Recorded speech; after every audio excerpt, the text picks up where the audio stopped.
It could be a simple fix or not. That completely depends on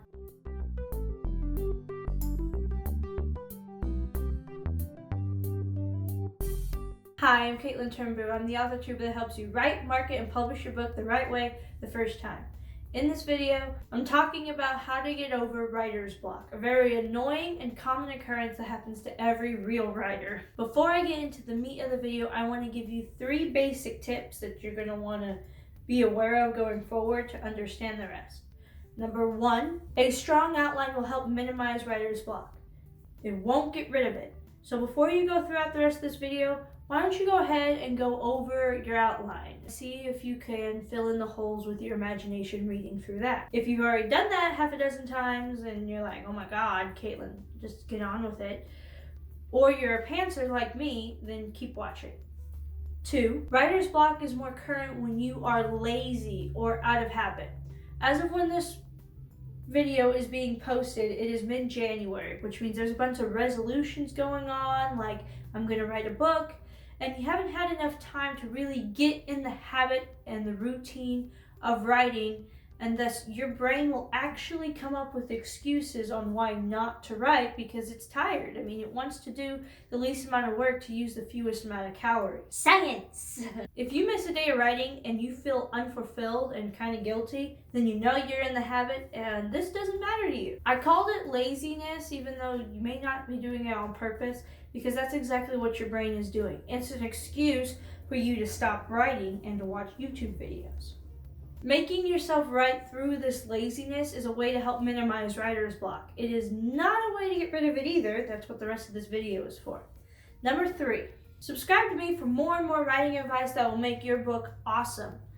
And I have a special announcement for you at the end of the video. Okay, so you either checked out your outline or did your writing ritual and neither one of them got you anywhere. Please note to yourself that it is normal. It is not a reason for bad voices to get in your head saying you're not a real writer, because it happens to every writer. Watch my video on dealing with self-doubt if you are struggling with this, because you really need to understand that it's not your fault in order for you to be able to fully grasp everything I'm saying in this video. You are not a bad writer because you've got writer's block. If anything, it makes you a good writer, no matter how long you feel like you've had writer's block. Now that sweet but true stuff I've just said has happened, now that I've said all the sweet but true stuff, now I'm going to hit you with some cold facts.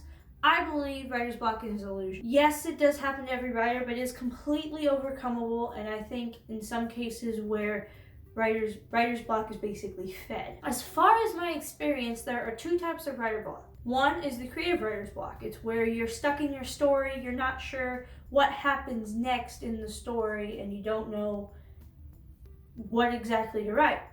And 2 is the actual writing, or what some writers call mechanical writing, where you know what happens, but you have no idea how to describe it, what words to use, and thus you're blocked. I have experienced both of these, and they are a headache and annoying, but they can completely be over. I'm going to first touch base on how do you get over mechanical writer's block? How do you come up with the words on your imagination? I suggest doing a writing sprint. Shut everything down around you so you don't get distracted and write just one word at a time. Try timing yourself to light a fire under your butt, especially if you have more of a competitive spirit. See if you can time yourself for 20 minutes to outdo how many words you did in the previous session. The main point is to just put words on the page. Writer's block typically occurs in the first and second drafts, and it could totally be fixed. Everything can be removed, tweaked, and it could be created new, and that is in the next phase. But you have to give yourself something to work with in order to fix it. You can't fix nothing, if that makes sense. Not only that, you would be surprised how many times I wrote crap, but then the next day I read it and realized it was genius. Or later down the road, someone else told me that was like the most creative thing I've ever read. So just do it anyway. It will be cringy, but do it anyway. To help you get through the cringe, don't look back. Don't edit. That's what a writing sprint is anyway. Just write one word and don't think about the typos. Don't think about the punctuation. All of that is basically the gist of a writing sprint. To help master the writing sprint, I've got a video up in the cards, and you could really just watch any of my other videos because I preach on writing sprints all the time, because Writing sprints are the reason I do this job. And that video should help clear some stuff up for you, so you should really check it out. Now I'm going to touch on how you get rid of creative writer's block, where you don't know what the idea is. I also suggest doing a write. That got me through. My idea plays in my head kind of like a movie, and whenever I do a writing sprint, it's like one word at a time, one scene at a time, one movement at a time. It starts to piece itself together, and it just writes. It basically plays in my head 1 second at a time until finally it gets into the groove of things and I've reached over the hump, and then I can just start writing regularly and I get going again. That may not necessarily work all the time though. There are just some times when your brain is just blocked, and thus you need some inspiration. I don't suggest you rely on inspiration for your writing career because it will very quickly bite you in the butt. I would try to change your habits if you need inspiration. If you feel like you're wanting to go full-time as being a writer, you're not always going to get inspiration, especially just when you call for it. So that's what mastering a writing sprint is for. But you're not there yet, so just to get you by, I'm going to help you get some inspiration.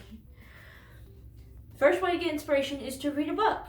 But don't read forever. You're still going to have to push yourself, but reading a good chapter, especially if it's in the same genre of the book you're writing, it can really get your juices flowing and get your brain in that kind of mode. You know, reading and writing, this is an industry, they go together. Two hearts, gotta be a good reader, be a good writer. Reading is a great way to get your brain in that mode. It may even be in your writing ritual. But don't read forever. So that's why I said maybe end off at a chapter, end whenever you start to get an idea and you're like, okay, I'm done. I got my inspiration. Let's go. 2, watch television.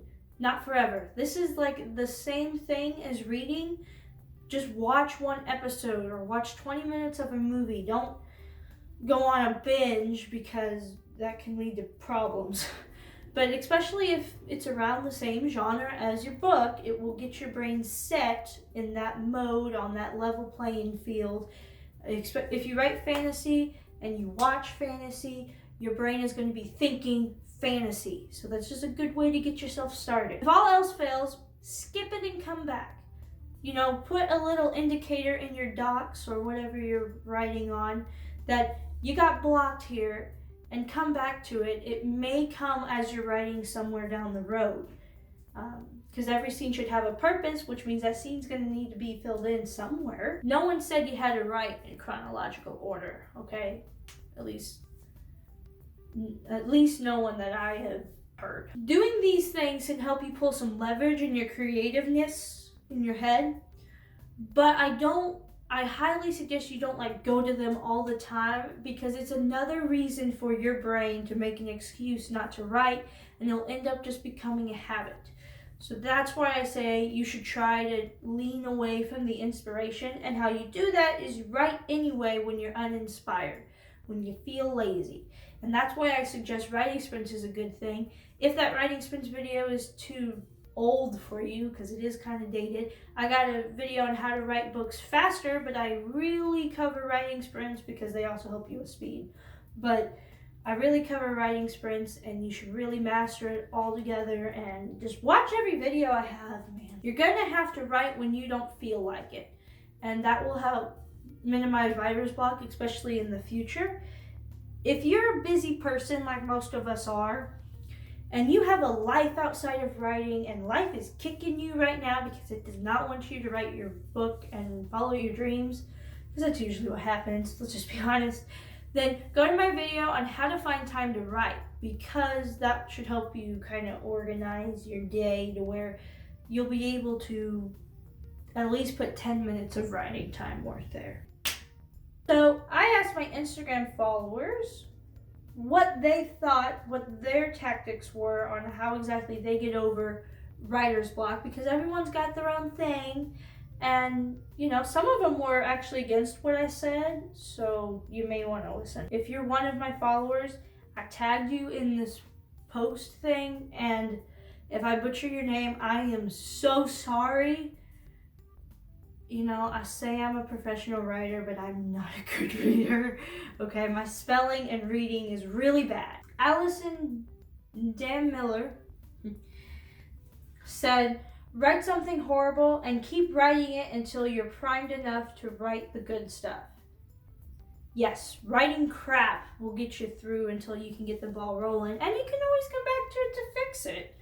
John Hamrick said, take 10 minutes and write everything that flows through your mind. That's pretty much the short version of what I said of a writing sprint, because it's just when the idea flows through your head. David said, I go through Dungeons and Dragons rulebook and brainstorm ideas. David, you're cool. Whoever is into Dungeons and Dragons is just automatically a winner, okay? But that, on the professional note, that helps you get inspiration. And of course, don't use it as an excuse, as I said, but you know, maybe you gotta use Dungeons and Dragons for inspiration because it's always inspirational. Jacob said, I either daydream or fully act out every scene I've written thus far to the current moment. I actually do this too. I'm a huge daydreamer. It's how I'm able to come up with ideas so far in advance. But acting out or talking or rereading what you've written, sometimes your brain will just get on a roll and automatically fill in the holes and you're like, oh, that's what happens next. Sam said, some more research on the topic that you're struggling in. This helps me with mechanical writer's block. I've had several experiences where my character has gone through an experience I have not. And I had no idea how to write it. One involves a car wreck, another involves being stabbed. I'm sorry if you had to go through both. But I had to research for hours on those two topics just to figure out what it was like, considering I write in first person. That's just an example, kind of rabbit trailing here. Yeah, research can definitely, especially for mechanically, help you. A Writer's Way said, music. I can't stress this enough. I use music to help pace my writing a little bit. I don't know why, but music is a great way to inspire me, especially for me if it doesn't have lyrics in it. But some people use Screamo, and it's fine. Whatever works for you. Ellen says, don't push yourself. It's only harder to concentrate when you're trying so hard. Relax, watch/read something inspiring, or just go for a walk. So I said throughout like 3/4 of this video that you are going to have to push yourself, but this writer just said not to. It really is just who you are as a writer. What she said is very true. If you work too hard for some people, it's just going to make it harder. Like if you think about it too much, it just doesn't come to you. And that is completely true. So sometimes you do just need to take a step back, relax your mind a little bit, and it will work for some people. For me, it doesn't work that way. My brain gets lazy and is like, yeah, let's just go play some video games, okay? Rabid Uslex. I have no idea how they say your username. I'm so sorry. But they say keep writing. And that is completely true. If you just don't stop and don't give up, you got this. Thank you to all the writers who responded to my story. If you're wanting to maybe get a shout out like this, get your advice inputted into the video, go ahead and follow me on my Instagram because I ask on my stories and my posts questions like this. Okay, so you made it to the end and you hit that subscribe button. So now I've got for your announcement. I'm giving away a $100 Amazon gift card once we hit 1,000 subscribers. All you have to do is subscribe, hit the notification bell, like this video, and comment what your solution to writer's block is, or which step or which piece of advice I gave in this video are you going to try first, second, third. Then whoosh, you're done. Because the winner is chosen at random, feel free to go on all my other videos that are participating in this contest and like and respond to their questions for more chances to win. And that's all I got for you. Thanks for watching. See you next Friday. I forgot somebody. I'm a dick. So put this on the other side. Because you're not going to always get... That was a noisy car that just passed. Someone just slammed the door. Raspberry turd.